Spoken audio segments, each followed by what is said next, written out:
Cool. So we've been friends for a really long time, and we both have kind of different methods and different ways of actually achieving the same thing. And the cool thing is that I'm fairly well known for my text stuff, and your online game stuff is your meat and potatoes. Obviously, you teach more than that, and we have kind of a greater depth. But what's really interesting to me is to see that when we first started getting into this, when we were doing stuff at Captain Hook's place, it was all Plenty of Fish, an OkCupid online dating stuff. But now, in the past couple of years, which is wild to me, dating apps have started to become a thing. Like when OkCupid came out with their app, right? Now it's way more mobile. So the big one now, in the year of our Lord 2015, is Tinder. Right. I know you're on Tinder. You showed me some of your exchanges. How is this? Have you found it's been different, or have you found that all of your stuff is completely applicable, or you've made little changes, and if so, what are those changes? So it's interesting with Tinder because when it first came out, I tried to avoid it because I was like, oh, I got Plenty of Fish dialed in. That's the one to do. But it seems like Plenty of Fish, and Match, and all those are kind of like MySpace. It's going away. Yeah, weird. So I was like, all right, I got to figure this out. I also have a girlfriend, so it makes it a little different to practice. But then the difference is I just show her this stuff as I'm doing it too. Oh, look at this message I sent. And so she knows what's up. And what's funny, it did come up over family holidays. I mentioned about crazy people on Tinder, and her sister was like, wait, you're on Tinder? And I'm dating her older sister. So she's like, what? And I was like, yeah, but it's okay. I show her, it's fine. But I don't think normal people think like that. Anyways, what I've noticed with Tinder is, obviously, Tinder, anyone who uses it, you look at it, there's pictures, you swipe left, you swipe right, you like them or you don't like them, or click the buttons, and there's an About Me section that's real small, so you don't have too much room to work with. But with my Plenty of Fish program, it was always less is more, short, sweet, to the point, not writing a giant article. So that wasn't really an issue.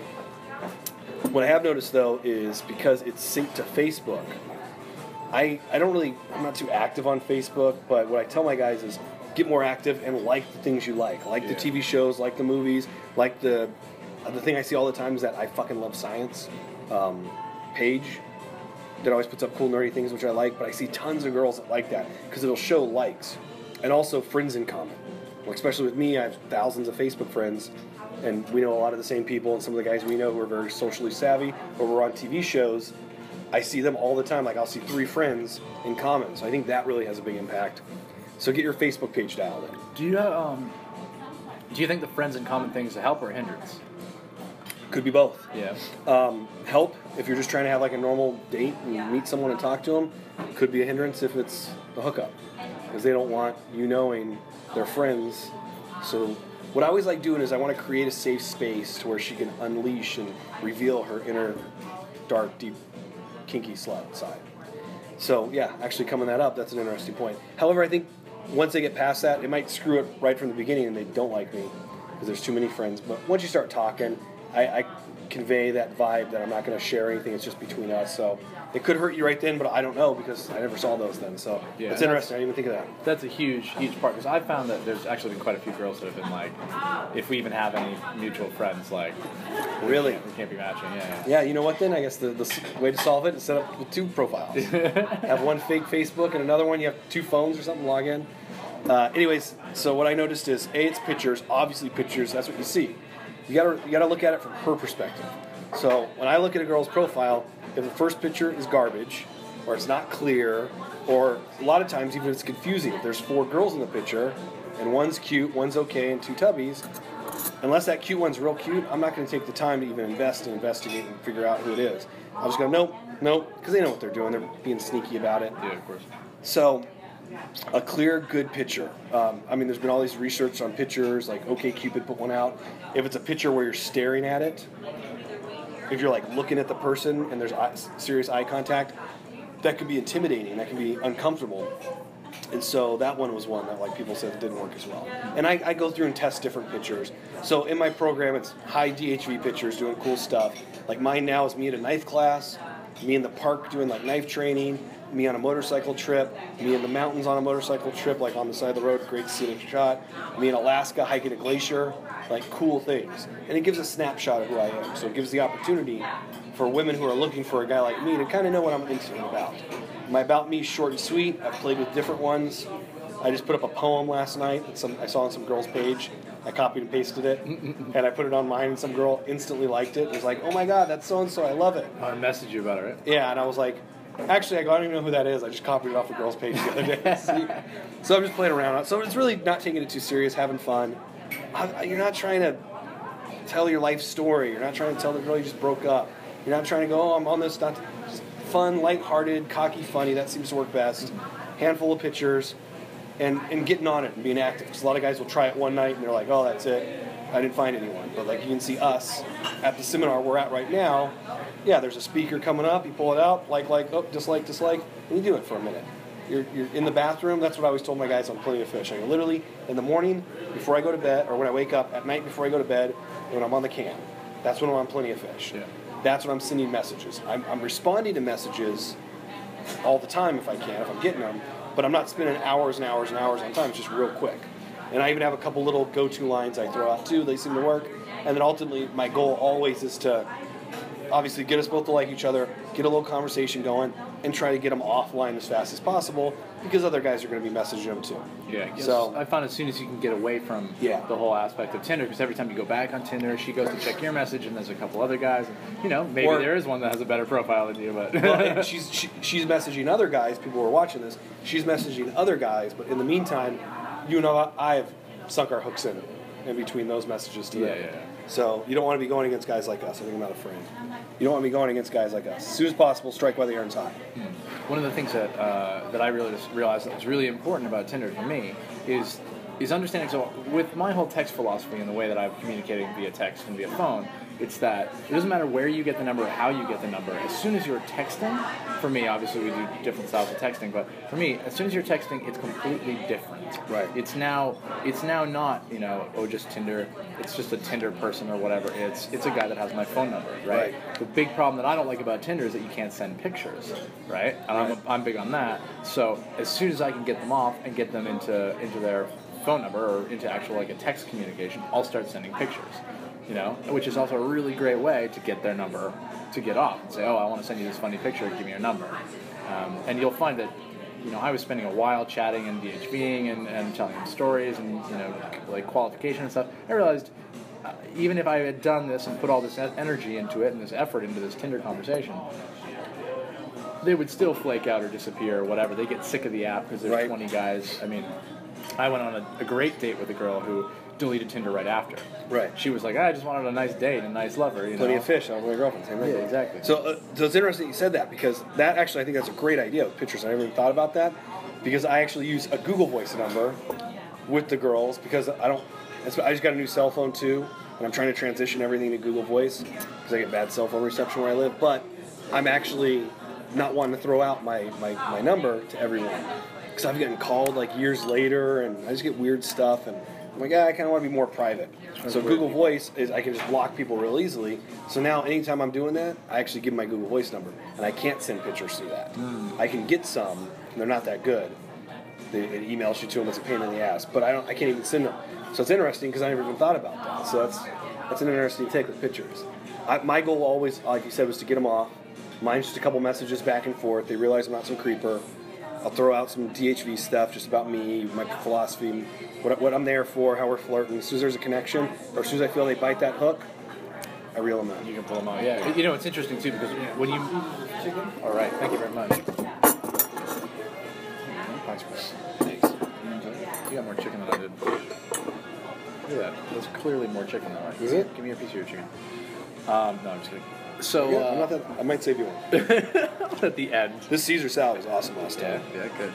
I was realizing that, guys, so one of the things that comes up all the time in every Tinder conversation that I've ever had with a girl, and I've been on dates on Tinder, so I've been on Tinder since when it first came out, and it was all just like fake girls, and you'd match with like really hot girls, and they just never respond, it never happened. I gave it up, came back to it, was doing it while I was traveling in Europe. Right. And realizing that lots of people just do that and say, hey, we're in Prague together, let's go hang out. Right. You know, hey, we're in Budapest, I live in Budapest, like I'll show you around, stuff like that. That's the hook. That's all you need. Which is really, really great. And what I was realizing is that in all these conversations, all of these women have met so many creepy, weird dudes. I mean, a great way to build kind of a bond is to talk about the creepy dudes, you know? And this is something that goes back years when I remember you talking about, you know, a great way to talk to girls in the club is to, like, wait till the weirdo approaches her, wait till she blows him out, then walk over and be like, who's that weirdo? You know? Or I've even done it where the girl's dealing with the weirdo, and I go in and hug her. I'm like, oh my God, it's so good to see you. And as I hug her, I go, you look like you need to be rescued. And I pull back. Some girls don't get it, other girls do, and then it's us versus them, role playing. Same thing online. Always great. And I'll go, really hot girl, maybe like a girl showing her big rack off. And I'll go like, serious question, how many guys have messaged you inappropriate things about your tits? Yeah, exactly. Oh my God, all the time, blah, blah, blah. Obviously, she's putting them out there for attention, but I'm showing her that I'm a step above. Yeah. I'm thinking differently. Same thing we do with waitresses and stuff. We're like, hey, what's your bad table? It's the same mindset. However, I do want, you know, we're doing the interview, do you want to share what you told me the other night and then I used it? About what? Please be... I don't know. Your message that you messaged on the profile because it was the fake ones? When the girl was fake and I was like, please be real, please be real. And then she was just like, put 125 roses, and I was like, fuck. But I did that afterwards, and it was that really hot girl. Actually, that was the girl with the poem. And she was actually real? It was real, and I went, please be real. And now she you goes, seem like a weirdo, like needy, like... No, she responded right away. It was awesome. She goes, no, I'm actually very real.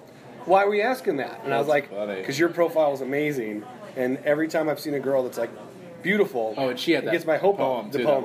Yeah. So that's an instant compliment about that poem. Yeah. It's like, what I was actually going to say is that you discover how many creepy guys there are, how many weird dudes. Understand that, you know, we both know that women are excruciatingly good at determining whether guys are weird or not, right? So 87% is, you know, nonverbal communication. Thanks very much. Everything that you're saying, you know, a lot of it is body language, a lot of it is intent, you know, which is a great way to teach seduction. And one of the things that we're actually, like, kind of you and I really understand is that we demonstrate that we're not creepy weirdos, and they get it fairly quickly. A lot of what guys are doing is they're actually kind of trying to leave it too long because they want the woman to not think they're creepy, and they're actually letting it sit for too long. Creepy. And they're being creepy. Yeah, it's actually weird because it comes back around and they're being creepy. Right. So yeah, so when you're talking about getting the number and getting right off, super important. Well, there's a good line. Actually, one of my martial arts instructors said this a couple months ago. Actually, about me talking about this stuff. He goes, a master reveals himself through all actions. Yeah. And I was like, whoa, I don't know why I just did the whoa like from Bill and Ted. But whoa, that was awesome. Yeah. And I thought about it. And you went. And that's really what it was. I was like, even when I'm messaging girls, when you're out at the bar, you're at the club, or at the restaurant, the waitress is here, anything like that, it's just, we're revealing our mastery through all actions. So these guys who are bad, that's my first lesson in my online game program. Don't let online game be a replacement for cold approach pickup. Which is a huge problem with a lot of guys. Because they think, oh, I don't have to go out and get over my fear of the approach and learn these social skills. I'm just going to go out and hit on all these girls online. But they don't realize that they're revealing that they're doing it too online, or on the date, they don't have the social skills to carry it through. Yeah, which is a huge, huge problem, which is where all these girls come with these nightmare stories about weird dudes, you know. So that's why my girlfriend was getting off right after. She got on some dates with the guy that was horrible. And she's like, I'm getting off this site. And actually, you know what? I haven't publicly shared my message to her. I'll share it with you guys now. All right, pause. Okay. That was a great message, Steve. That works 100% of the time. Wow, I'm only going to keep it between us. Yeah, it's a secret.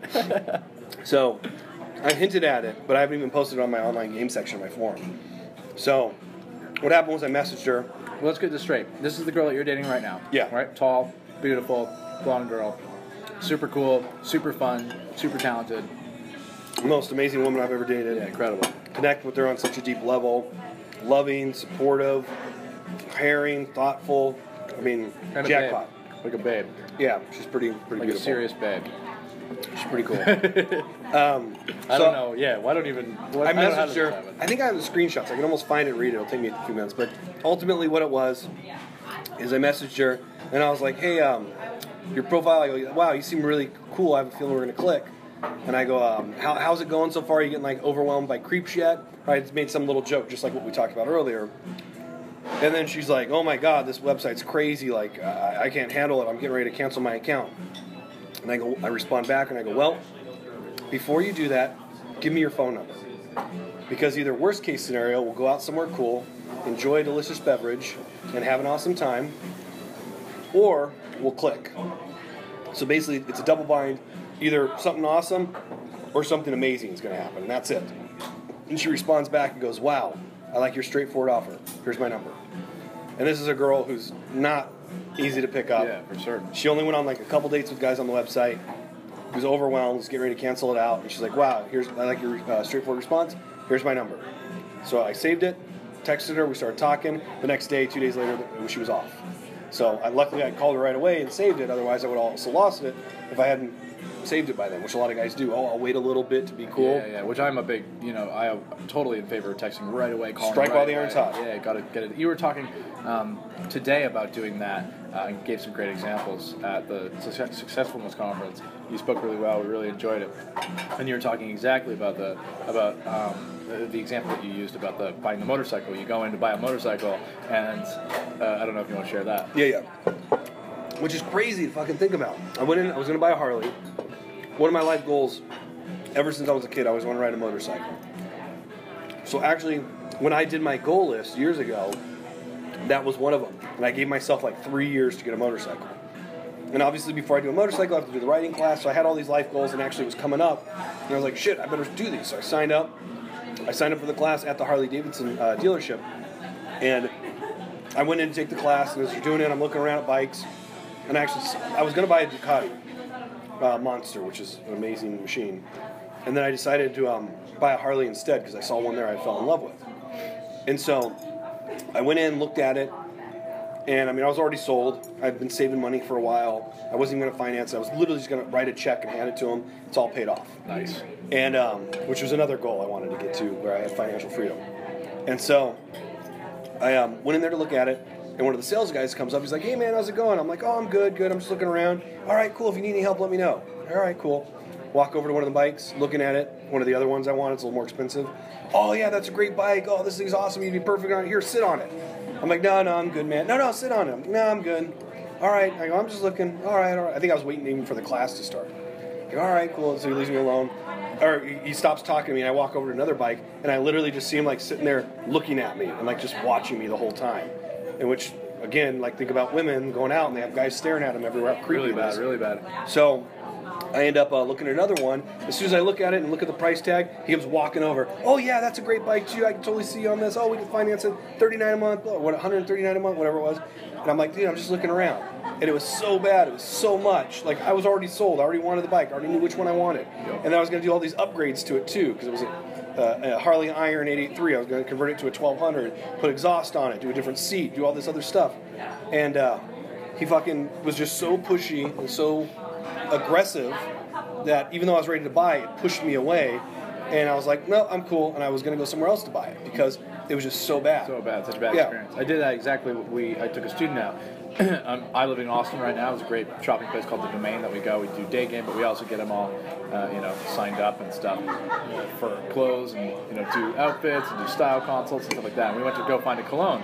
Walked into Macy's, and this guy has no idea about colognes. Just doesn't even have a concept. It's not something that entered into his brain. So we got there, and the woman was like, "Are you looking for something?" I was like, "Yep, we're looking for something, but I have to be honest with you. He doesn't know at all what he likes, right? So he doesn't know what the different scents are. He doesn't know if he wants something woody or something crisp or something fruity.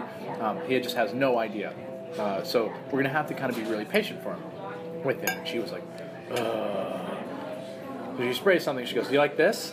Like, I just specifically said he doesn't know what he likes, right? So she waits, and she's like, "Do you like this?" And she's like, "Well, I don't really know." And she goes, "Well, honey, I can't help you if you don't know what you like." And I was like, "Well, thank you very much for your help." And we walked all the way down to Neiman Marcus, right? Walked in, two lovely women at Neiman Marcus were like, I explained to them the situation, and they were like, "All right." Gave us the rundown of colognes, the types of colognes, the different, applications of colognes, and he ended up walking out there with $1,000 worth of purchase, and that's just because they were open and fun and positive, and that's the perfect analogy for all this stuff too. That guys go up and they want to talk to a girl, and either they have nothing to give and no value, and they're not there to help or enjoy it, make it a good experience, or There's the ones where they're actually there to help and to take them on an adventure and explain things and educate and DHV and all that stuff. So yeah, our good friend James Marshall has the great phrase where he talks about seduction isn't something you do to somebody; it's a journey you go on with somebody. And that's really when we talk about the conspiracy theory, the phrase, the us against the world kind of atmosphere that you can bring, or that frame that you can be in, is really just great, because once you're there, and especially you as man's man, as being able to protect your friends and protect your family and protect the people that you care about, that's instantly an addition to their life. Me being there, you being there, increases the quality of her life.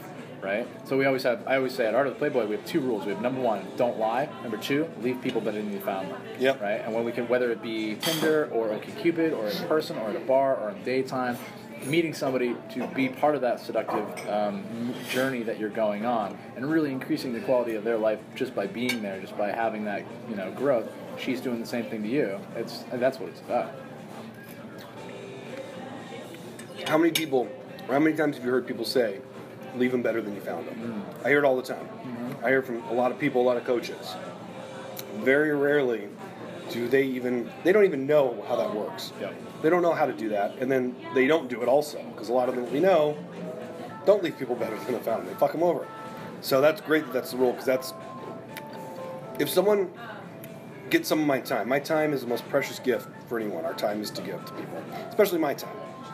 So if someone gets the gift of my time and gets that experience and has a positive experience, that's leaving them better than I found them. Yeah. Then taking them on adventures, teaching them, doing cool stuff, letting them have this amazing experience with me that we share, no matter how long or short it is, that's leaving them better than they found them. A lot of people, it's all about them. So, good rules. I might borrow those. Yeah, especially when you get to it. All right, well, I want to smash this salad, so thanks for talking with me. I'll continue to talk with you. Not on camera, because that would be a really weird end. Yeah, we're eating eating slow too. And the James Marshall's thing too. What? Actually, no. So you reminded me of one thing though. One last tip, if you can throw it in, because I copied it. I think it's so.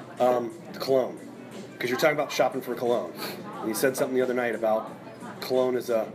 Oh yeah, the cologne is so a lot of guys wear way too much cologne, right? Which is the worst thing ever, right? So what did we say? We asked that girl. I said, on a scale of 1 to 10, 10 being terrible, how bad is it when a man's wearing too much cologne? She's like, a 12. Yeah. Right. And I always thought of cologne as this, and it was told to me. I don't know who told it to me, but the idea that cologne is a gift, a special gift that you choose to give someone that you allow close enough to you, right? Yeah. So only those people should get that. Whoa. Setting the mood with the cologne talk. There you go. Oh, it didn't look too bad on camera. All the lights just went out. But yeah, so I always thought that was really great. So just for FYI, 2 spritzes, walk into it, you're done. Maybe do you a little actually on your wrist if you do. spritz on the chest, like in far? front of you, and then you walk through it. Without a shirt on or with a shirt? With a shirt. Yeah, okay, I'll so do it's on that it. for sure. Little spritz on the wrist. Because I'd heard like the heat points, like your ankles and stuff before, but I'm like, because it's supposed to radiate up.